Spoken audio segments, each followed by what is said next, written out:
Hey, this is Dan from UserSpice.com, and I wanted to show you how to share your add-ons, your widgets, your themes, your plugins, all that kind of stuff, your language translations with the world. There'll be a couple parts in this series, and this one is basically showing you our new, very, very basic add-on sharing service. So you'll go to, ironically, right now, userspice.com/bugs. We may change that to developers or something like that, but it is the same service that we use for our bug tracking. And then you'll log in or make an account. I'm already logged in over here. What will happen is you'll come up here to your account, and there's a few different things I want to show you.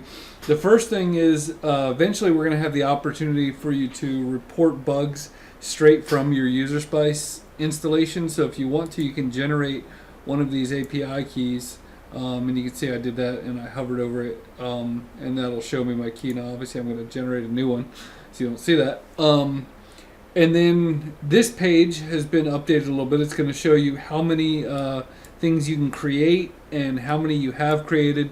By default, anyone on the system is allowed to create 5 updates, and so or 5 packages to share with the world. If you need more, contact us on Discord or on the forums, and we can bump you up. So anyway, we're going to skip this for a second.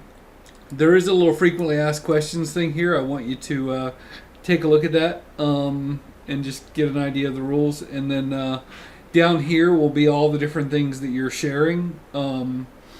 So anyway, what we're going to do is we're going to kind of walk through it. Basically what happens is everything really starts around the reserved name. And what that means is that if you create a plugin called comments, like I have this one down here called comments, I'm the only person in the world that's allowed to create an official UserSpice plugin or even a community UserSpice plugin with the name comments, and comments needs to be my folder name. Now you can create super comments, you can create comments 101, you can do whatever you want, but you can't create one called comments. And then obviously these names can be a little bit more flexible. So we're going to look at this. Are you ready to share your thing publicly? I'm going to say yes, even though I'm not. And then what we're going to do is I'm going to give it a name, and so I'm going to do comments 101. Now you'll see here that if I put a space, it's going to be changed to an underscore, and you need to take that into consideration. That needs to be your folder name for your project. So I'll show you a little bit about that later. So anyway, I'm going to do comments 101 better than Dan's comment plugin or whatever. Super awesome. You can give a description here. You're going to choose the type, and it's a plugin. Now I will say you can have a plugin called comments, and a template called comments, and a widget called comments, and a translation called comments, but you can only have one of each. So anyway, it's a plugin, and I'm going to say it's an alpha, and I'm going to give it a version number 0.0.1. We are not really being strict with these version numbers. They're just for you. I mean, you can even just do version 1. That's fine. What this is going to do is this is going to show you the recent versions of UserSpice, and you can say like which one you tested it through. And then now this is kind of interesting. So what we're doing is we're not going to host your plugins for you or your themes for you. You're going to put it on. Right now we have 3 approved services, and they are Bitbucket, GitHub, and GitLab. And so whichever one you choose, you can choose. And so we're going to do that. And then let's just go ahead and say I'm not going to make I'm not actually going to make a theme or anything like that for this thing. So let's come in here. Let me go to my GitHub. So I'm going to pick one.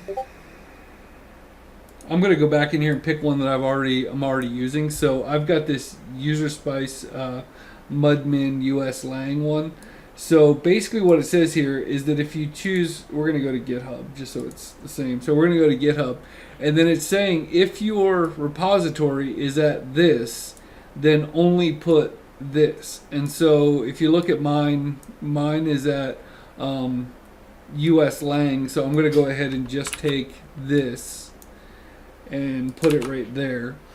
And then on this one, this is the direct zip. So basically, if you look at this, you can see on my GitHub, and I'm going to do a whole separate video if you don't use GitHub. It's fine. You don't actually need to use it as a developer. But what I like doing is having the source. These are all the source files for the language. You can view them all and everything. And I like being open. I like people being able to see the code.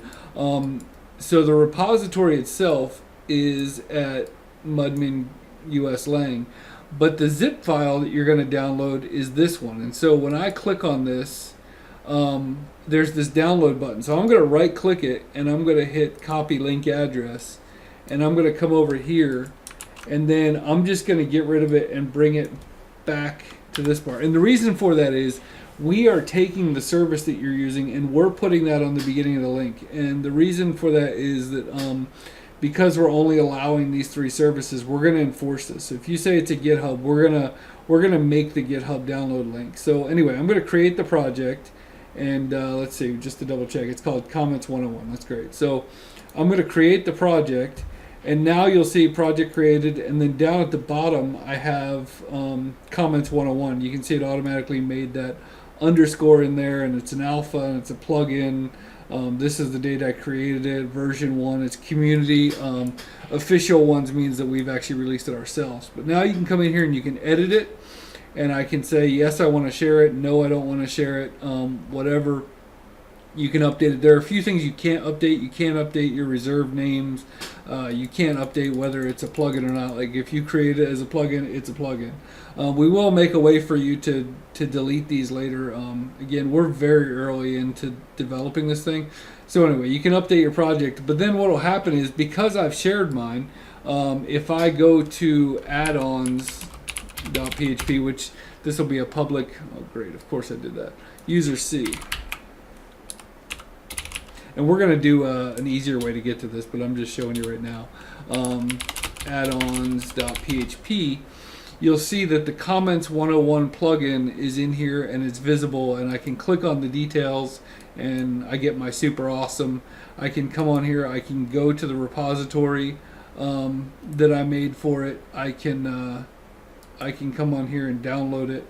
So I'm downloading that lang thing. So anyway, all that is there, and it's just there for you guys to play with and to download. And anyway, so that is step 1. That's the basics of how to get your stuff into the repository system.